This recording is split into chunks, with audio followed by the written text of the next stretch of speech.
बच्चों, आज इस क्लास में हम क्लास 10 की मैथमेटिक्स का एक क्वेश्चन डिस्कस करने जा रहे हैं जो कि सीबीएसई 2015 के बोर्ड एग्जाम में आया था। ये एक नंबर का question. This question says that tops of two towers of height x and y standing on the level ground subtend angles of 30 degrees and 60 degrees respectively at the center of the line joining their feet. Then find x is to y. Ratio find करना। तो question में जो बोला जा रहा है वो पहले बनाते हैं। देखो, दो यहां पर टावर्स हैं, तो ये मैंने दो टावर्स बना लिए। सही है।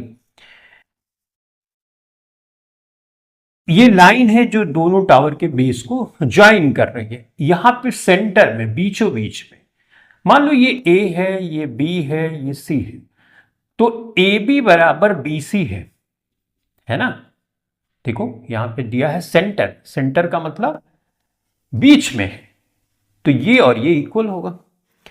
अब हमको बोल रहा है कि 30 डिग्री का एंगल और 60 डिग्री का एंगल बनता है, राइट।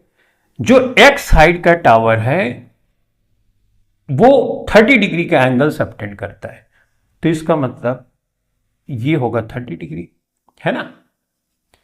अब ये तो हम क्लास 9 से जानते हैं, एंगल छोटा तो उसके सामने की साइड छोटी, एंगल बड़ा तो उसके सामने की साइड बड़ी, राइट। तो ये 60 है तो इसके सामने की साइड भी बड़ी होगी, राइट। तो इस तरह से हमने बना दिया ए बी सी डी और ई।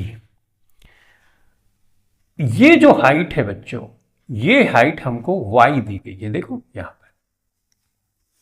तो हमको सॉल्व करना है क्वेश्चन।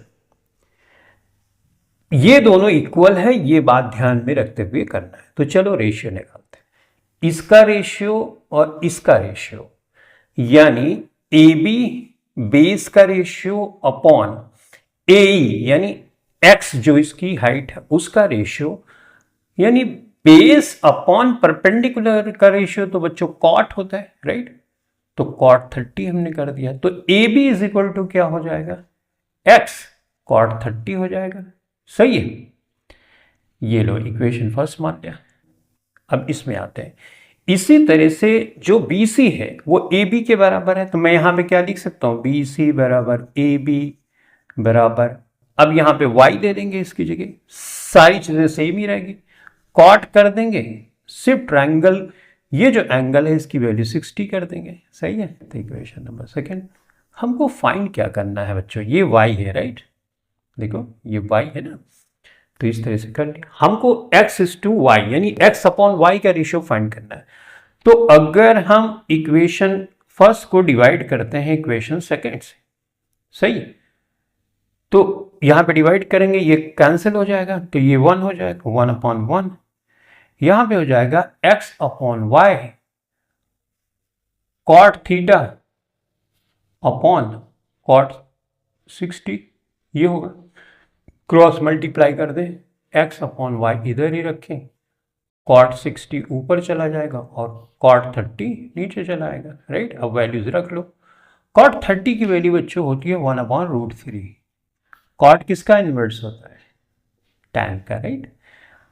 अच्छा, कॉट 60 का 1 अपॉन रूट 3 होता है, कॉट 30 का होता है रूट 3, राइट। इसको सॉल्व करोगे 1 अपॉन रूट 3 मल्टीप्लाई फॉर्म में ना होगा 1 अपॉन रूट 3, 1 अपॉन रूट 3 को अगर आप मल्टीप्लाई करोगे तो 1 अपॉन 3 हो जाएगा, यानी x अपॉन वाई का रेशियो जो होगा 1, या इसको ऐसे भी लिख सकते हो x इज टू वाई, इसका रेशियो हो जाएगा 1:3 का, और यही हो गया हमारा आंसर। तो इस तरह से हमने क्वेश्चन को सॉल्व किया। क्वेश्चन को सॉल्व करते हुए मैंने ये ध्यान में रखा कि ये और ये इक्वल है, ये इक्वल है तो इसको आसानी से कैंसिल कर सकते हैं।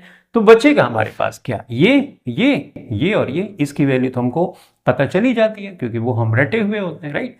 तो इसका रेशियो हम फाइंड कर सकते हैं, ठीक।